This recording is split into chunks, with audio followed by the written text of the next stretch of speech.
There's a moment most of us hit that nobody really warns us about. It's not dramatic. It does not come with a breakdown or a big failure. It usually shows up quietly.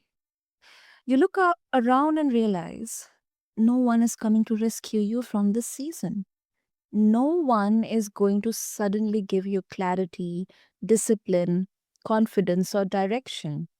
Not your boss, not your partner, not a mentor, not the next opportunity. And honestly, listeners, I know that realization it can feel heavy. But then it can also be the beginning of real leadership. And today's conversation is about that moment. The moment where self leadership stops being a motivational phrase and it becomes a requirement. Welcome, everyone, back to another interesting episode on the BizBlend podcast. I'm your host, Sana, and today, my guest, she helps people stop settling for fine and start building lives and businesses that actually feel aligned, powerful, and free. Her work focuses on creating personal and professional infrastructure that supports growth instead of chaos, especially during transitions, reinvention, and leadership expansion. So, listeners, this is not about hustle. It is not about pretending you are strong all the time. It is about learning how to lead yourself when things are uncertain, uncomfortable, and unglamorous. So let's get into it and let's welcome our guest, Tiffanie Janowitz. Tiffanie, welcome to BizBlend, and I'm really honored to have you.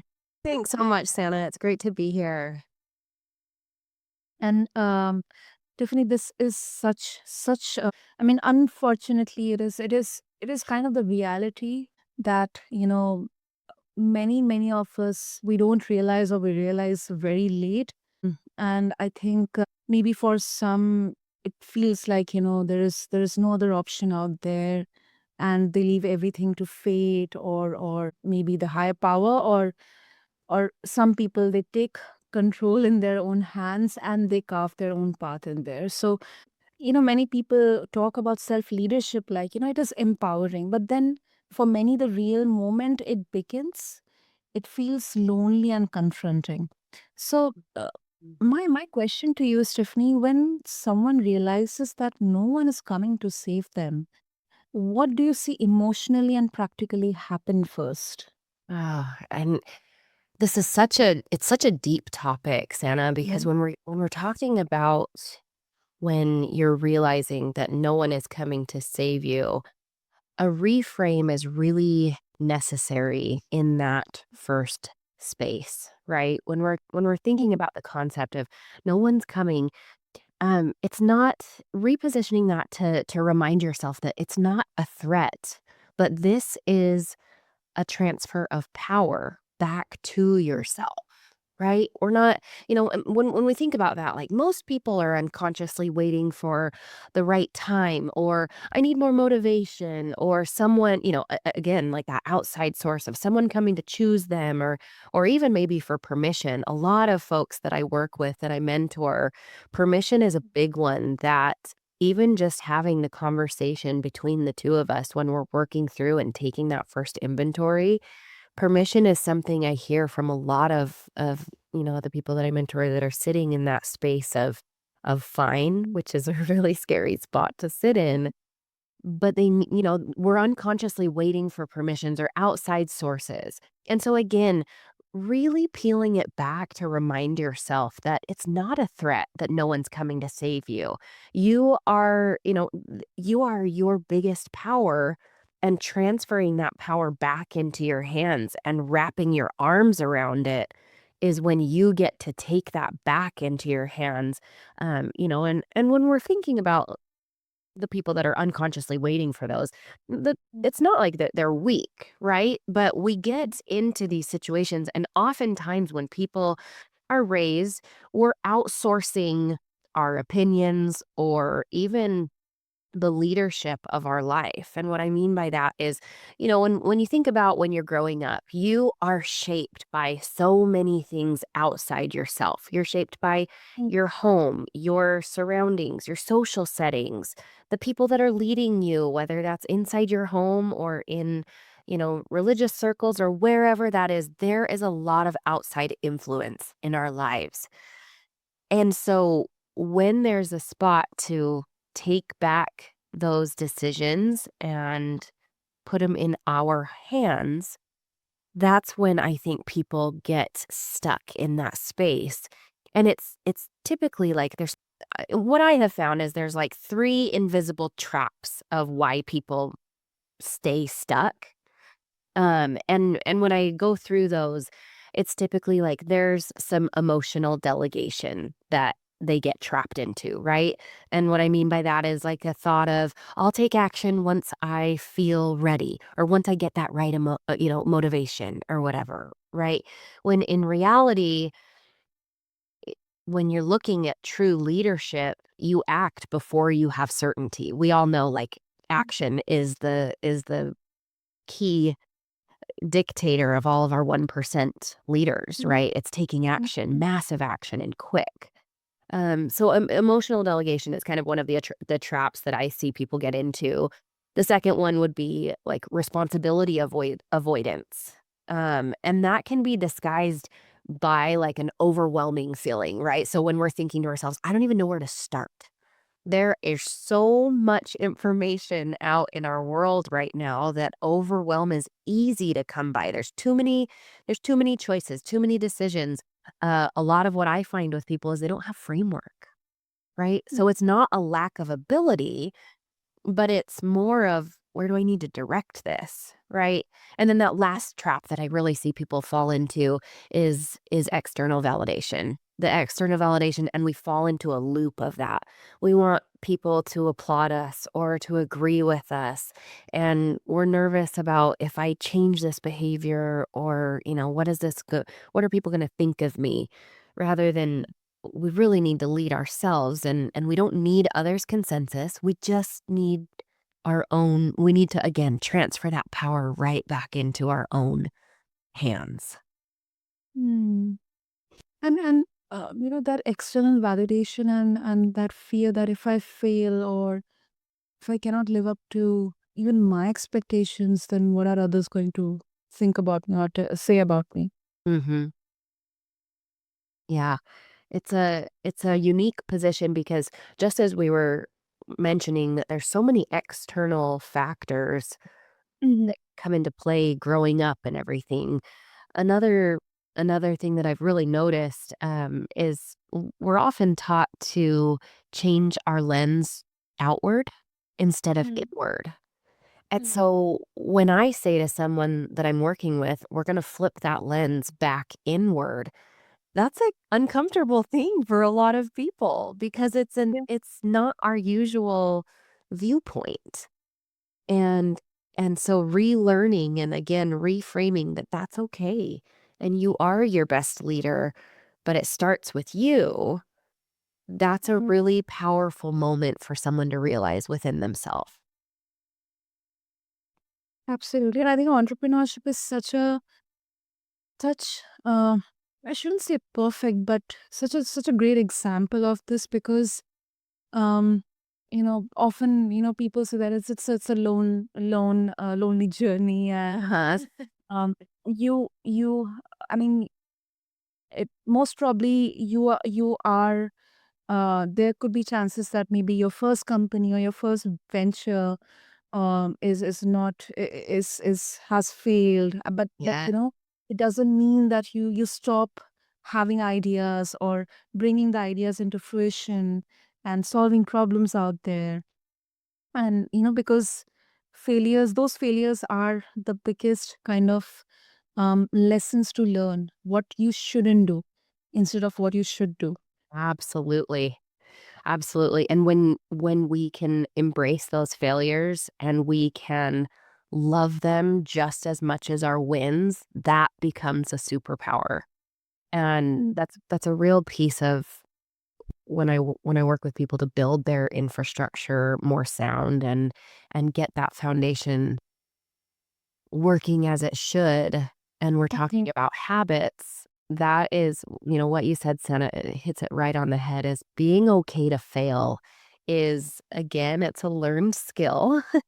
And it's something that you've gotta come to terms with, but learning how to fail and being okay to fail over and over, and instead of coming out of that failure with shame and negative feelings, coming out of that failure with the hungry mindset of what did I learn from that? What can I not repeat? Or what can I do differently to make sure that that failure doesn't become a repetitive pattern, but instead becomes that superpower. Now we're talking about self-leadership.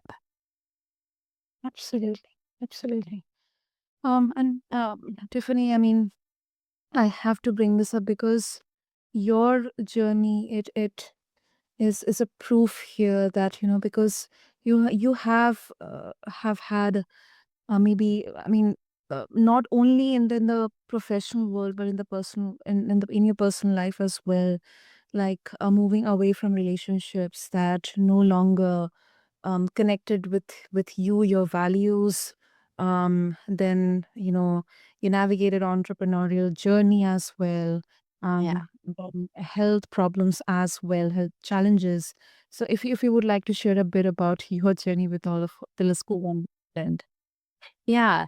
So to kind of give listeners a bit of context, I've rebuilt my life multiple times. And I don't mean that in a negative light, but Mm, when something no longer feels aligned, when we give ourselves the power to shed layers and again, embrace what didn't, what no longer serves us and what no longer feels aligned, it gives ourselves the power to be able to shift that and realign with ourselves.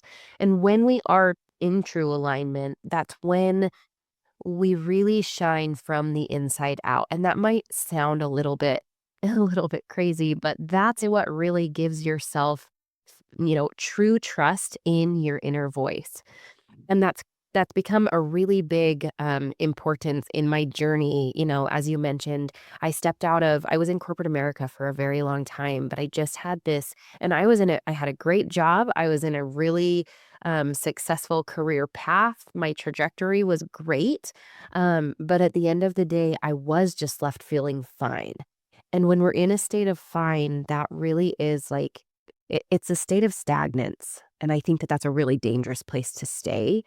I kept feeling like there's something more that I'm meant to pour into this world and myself and others, and there's something bigger that I'm meant to be doing. And so, because I had really learned to listen to my voice, I stepped out of corporate America and I stepped into entrepreneurship. And as you mentioned, entrepreneurship is a lonely journey. It can be a lonely journey because every person's journey in entrepreneurship looks different. When I talk to one entrepreneur, our day is not the same as far as scheduling and what we have to tackle each day. And that's when you really have to rely on yourself of, what are you following through with, especially when nobody is watching, when you don't have a corporate framework to be telling you what's next, and you have to rely on that, on your own self. Have you built that self voice loud enough to not only trust it, but respect it? And so in the professional setting, I've really been able to hone in on that, which then gave me the power with, when we're talking about my personal side of things. I mean, I just exited a journey with breast cancer that I would not have. I had my concerns dismissed several times, and I was told that I was fine several times. But because I was able to really listen to my inner voice and I had trusted that and I respect my inner voice enough, it gave me the courage to push back to, professionals that I'm really relying on their professional opinion and their guidance, and to have the courage to say, I think there's more here. Can we peel this back a little bit further? And because I was able to do that, I mean, it saved my life because my breast cancer diagnosis didn't come until I kept pushing that we needed more testing. And so, I mean, we're covering the spectrum of business and personal, but it all starts with that inner voice that, to circle that back to where we started, that is like no one's developing that inner voice for you. That has to come in your own hands. Hmm. No, that is true. That is true. And sometimes it, comes as this, like we popularly call it as intuition, that Mhm. something here connects with me. Something here feels like, yes, I can do this. At least, let's try it out. Let's try it out. Yeah. Yeah, and I think to your point, Sarah, that is exactly where people need to start. Let's try. Try, something over nothing.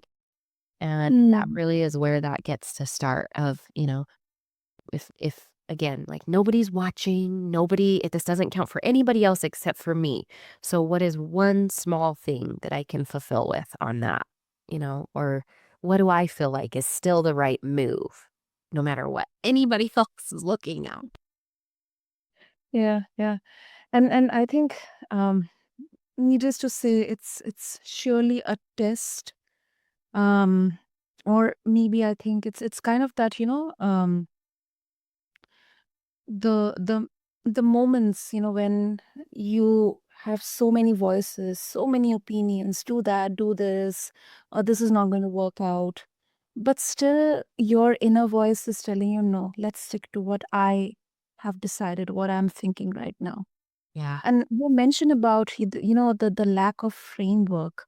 So that's where I want to focus next, Tiffany. That we're talking, because so many conversations on BizBlend and other podcasts that I have, like there are many frameworks out there.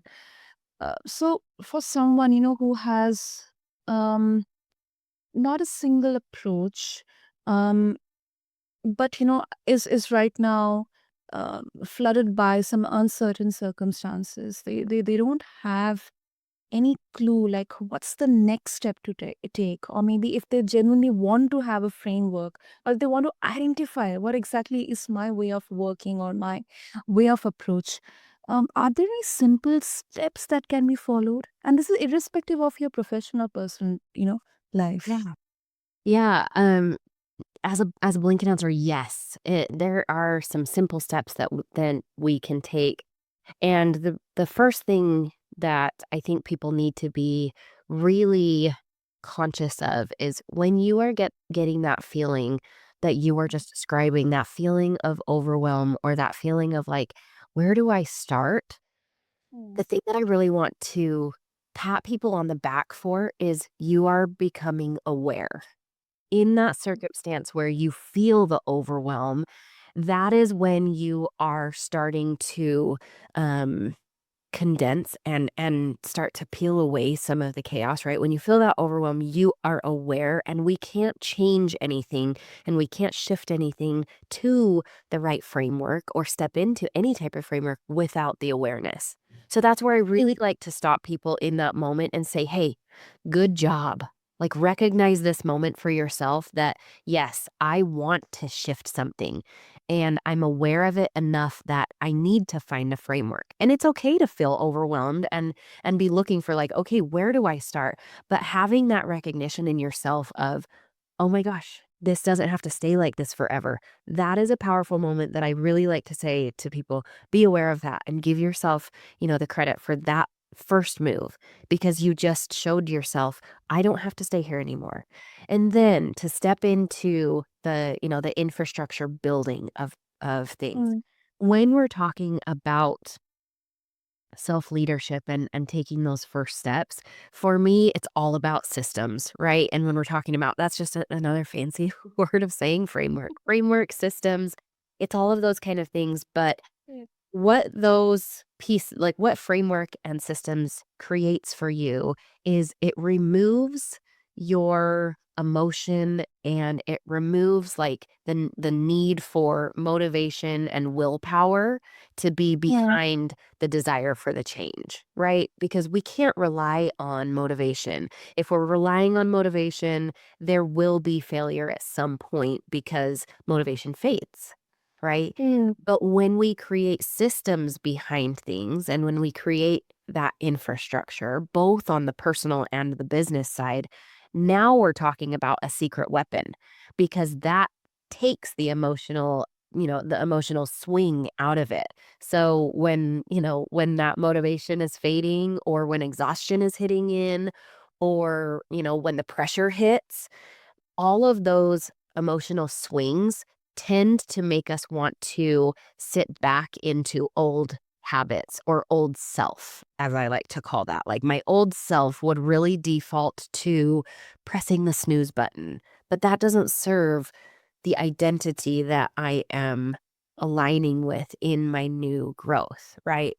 And so I like to think of it as like a triangle, right? When we're talking about a new habit or a step forward that we're taking, tying that to the identity that we're wanting to step. And I think that that is really where I ask people to start is when you're saying, okay, I'm feeling overwhelmed. I don't have the framework in place right now. Where do I start? I want you to start with a simple visualization of in a perfect world, and we're not doing any type of judgment right now. We're just taking inventory and we're painting a picture. And what I mean by that is in a perfect world, what does this new identity look like of what we're shifting away from? So let's think of if I'm wanting to put better sleep and eating patterns in my life, I am going to identify that with, not something negative like, oh, I hit the snooze button all the time. I have a really bad habit that I'm breaking with the snooze button, right? But instead, I'm going to frame that with my health is a priority for me. And so I no longer hit the snooze button. And I'm someone who values my health. I'm creating an identity for myself that's what I'm reaching for instead of something of default, like, a negative connotation with this, a negative correlation with the habit. But when we really paint that identity, it allows us to then reverse engineer what habits, number one, need to be in place to start to take the steps towards that new identity. But and then based on those habits, we put the infrastructure in place. So let's break it down to someone that like the concept of running, for example. This is a really, it's an easy one to be able to identify if, people to identify with this. If I am someone who I'm not a runner, I don't move my body at all, but my goal is to run a marathon. I'm certainly not going to put my running shoes on and go and try and run 26 miles today, right?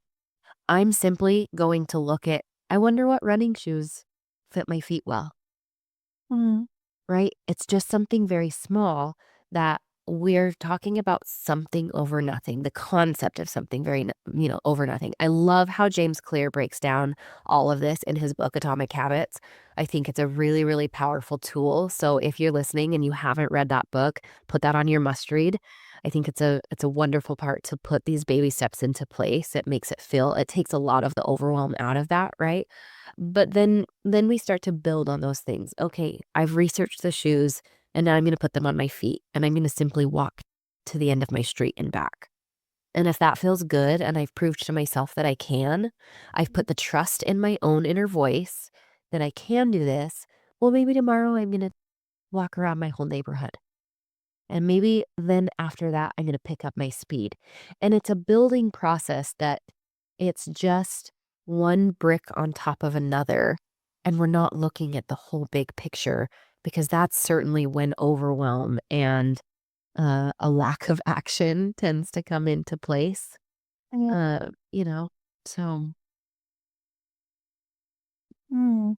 I think it's a very, very good and simple example that you gave, Tiffany, because um, we often, whenever we try to, um, get out of that old self. Okay, from tomorrow onwards, I'm going to go for a run. We try to, like, because initially you have that motivation on fire, like energy brimming. You are excited because you're doing something new. Your brain, your whole body, physically, emotionally, Yes. are absolutely motivated. But then when that kind of motivation fades, it starts to fade away, and you feel like, okay, this is really tiring, or maybe there is some kind of, once again, a huge challenge in your way, or maybe your schedule is not the way that you expected. Yeah. Gradually, slowly and gradually, it fades away. Your running stops and it's done.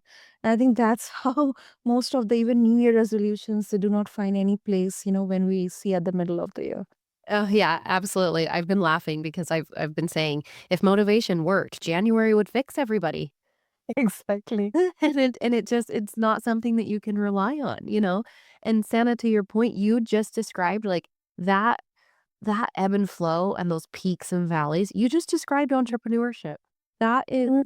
something that like it's not an if, but it is a when. When those roadblocks come and when those setbacks come, how quickly do you recover? Mm, And definitely. And I think in those moments yeah, I was just gonna say in those moments, that's when if the right systems are in place and you don't have to rely on your emotion or the motivation to kick back in, that's when we are making it easier on ourselves. And that's sustainability. exactly. I think that exactly explains this, the need of infrastructure over willpower. Mhm. Yeah. So I think a good question for people to start with and ask, is where am I waiting to be rescued instead of taking ownership? And if we need to reframe that, maybe it's more so something around like, is there a failure that I've been looking at as a roadblock or with negative feelings that I can turn around and turn into a superpower? How can I leverage it instead of shut it down? Your data is all in front of you. And that's the most beautiful part about all of this is because yes, no one is coming to save you, but that's the best news of your life because you are the solution to anything that is holding you back. So where can I make this easier? Where can I flip the script and flip the lens and turn this inward? That is so true. That is so true. And this really reminds me of another conversation I recently had, I think 2, 3 days back, with another guest on BizBlend. By the way, listeners, stay tuned for that episode as well. But we were having a discussion on financial literacy, and how he rebuilt his life with a debt of almost $370,000. Like, um, he I mean, he got the eviction notice and everything, and of course, I shouldn't divulge everything. But then, um, he had no water because, of course, the water connection was cut. So he had to go out, and there was, I think, a water line that was connected. So he took a cold shower, and that kind of helped him realize that the problem, he is the problem, and then he's also the solution. Yes, that's the most beautiful armor that you can have, understanding that. Amazing, amazing. And Tiffany, before we wrap up, one final question. Like, you help people reclaim time, energy, confidence, and agency. So Yeah. out of these four, which do you think people misunderstand the most when it comes to self leadership? Time. Absolutely. Oh my goodness. When Exactly. That's time what I was thinking. when you become, when you are reacting to your time instead of being the one who is delegating your time, that is a slippery slope, and when you flip that script and you take your time into your own hands and you delegate it, oof, that's a superpower. That's one that is gonna be a big game changer when people can understand how to direct that.